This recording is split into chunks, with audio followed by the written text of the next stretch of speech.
The second half of Bon Appetit, Your Majesty, promises to be more eventful than the first, as the stakes are at an all-time high. JiYoung practically has the future of Joseon on her little shoulders, with many scheming for her downfall. What's more, just as SongJae encouraged, it's clear that the king and JiYoung are flirting. The king found an excuse to spend time with JiYoung outside the palace in the last episode. That went smoothly and romantically. So he decides to join her in her quest to locate the best craftsman in Joseon. However, things soon go south this time, as Prince Joseon sets his plan in motion. But just as Mok-ju would always say, JiYoung has luck by her side. She's not about to die before setting the envoy's tongue on fire. I can't wait to see him turn red, just as the king did on his first trial of JiYoung's gochujang paste. What's more, despite Prince Joseon's warnings and promise to give JiYoung to Mok-ju is cooking up a dangerous recipe that could put JiYoung's life in danger, despite Joseon's future being at stake. Meanwhile, are JiYoung and Lee rewriting the stars, or writing them? That is, were they past ill-fated lovers, who found their way back to each other, or are they unwittingly in the process of writing Munganrock? As we know, JiYoung was sent back in time, when she read the longing words at the back of Munganrock.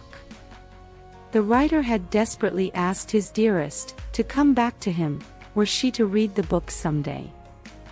With how JiYoung time-slipped after reading this, one can easily assume that it was written for her, as the writer believed that his dearest was in the future. However, it's getting tricky. The book, Munganrock, had disappeared, after the king also named his journal Munganrock. This could mean that they are either rewriting history, that is, the lover's story, or the book finally found its owner. What's more, what are the chances that the king would gift JiYoung with the same charm she'd seen in the book? And what are the odds that the king is also writing a recipe journal, which is what Munganrock was?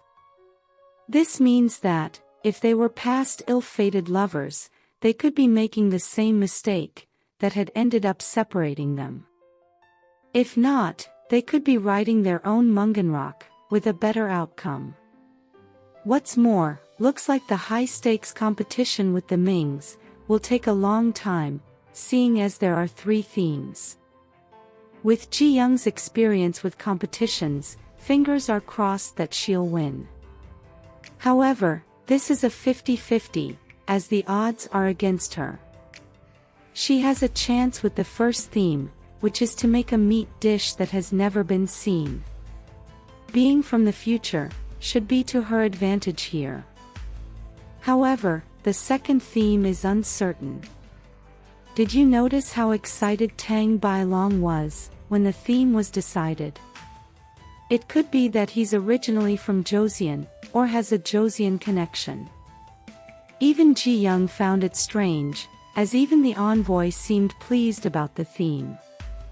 The third theme is the Ming cup of tea, as they are known for their soups. This was why Tang Bailong gave the envoy a sign of his confidence, which made the envoy ask that the stakes be raised. The amount of eye game that went on here was interesting. If you blink, you miss. SongJae and his father were my favorites. His "I told you" look had me chuckling. He also gave the king the nod to demand higher stakes from the envoy. At this point, both the envoy and Prince Joseon will do everything to ensure JiYoung doesn't win. Even Facio gave up a sweat when the king made his demands. Even Prince Joseon, who'd been feigning disinterest, showed interest.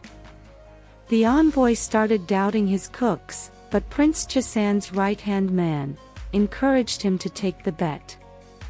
Aside from their butchered mandarin, this scene deserves a replay, politics well played. But then, poor JiYoung. Not a day of rest since she landed in Joseon. I'd also drink if I were in her shoes. Drunk JiYoung is the best ever. Jiang and the crew got to witness an A-star concert. Way ahead of their time. However, with Munganrock gone, I wonder how JiYoung will return to the future. The thought of her departure already has the king stressed. He promised to help her find the book, unaware that his journal is now the ticket to the future. According to the novel, she'll eventually find her way back home. Although Lee takes the knife and dies while protecting JiYoung, they'll meet again in the future, after JiYoung wakes up from her coma. However, the historical records of the past regarding King Lee remain unchanged, but there have been some changes to other events. What's more, with Prince Joseon, the envoy, and his cooks against JiYoung, Mok-ju added herself to the equation. If Cook Man-soo uses the arsenic, JiYoung will be in serious trouble. This could put her life in danger, but the king won't let this happen. What's more, the Queen Dowager might be the straw that tips the scale. As it stands, I don't think either Joseon or Ming will win the competition. The envoy is unaware of the Queen Dowager's connection to the emperor. Her writing to the emperor might momentarily stop Prince Joseon's scheming, and the envoy's greediness, saving JiYoung in the nick of time. Just as they are determined to undermine JiYoung, SongJae is determined to ensure that she succeeds. What's more, it's still uncertain whether the jester, Gong-gil, is a friend or a foe. He hadn't told the king about his uncle's scheming with the young son. But he had reported seeing the right state counselor with the envoy. With the gauntlet thrown down, the stage is set for a fierce food battle between JiYoung and the Ming cooks. JiYoung is set to build the first pressure cooker for the competition. As the first theme has to do with meat, her team can be seen blowing up a chicken. She rounds them up for a meeting, pitching her pressure cooker idea. Knowing from history that only one craftsman can build the cooker, she meets with the king to seek permission to leave the palace. However, the king surprises her by declaring that he'll tag along. This time, JiYoung decides to camouflage herself as a male. Who knew JiYoung would be more agile than the king? Prince Joseon gets word that the king has left the palace again. Meanwhile, despite JiYoung's warning, the tired king opens the craftsman's shop, and they are met with an unexpected surprise.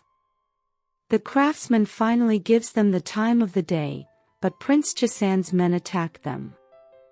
The king's guard, the jester, and the king draw their swords. However, it turns out JiYoung is the target, and not the king. She falls to the ground at the end of the preview. However, she can be seen later riding away with the king, and spending some quality time with him. One way or the other, JiYoung is going to set the envoy's tongue ablaze. Who else is ready for the food showdown? Who do you think will win?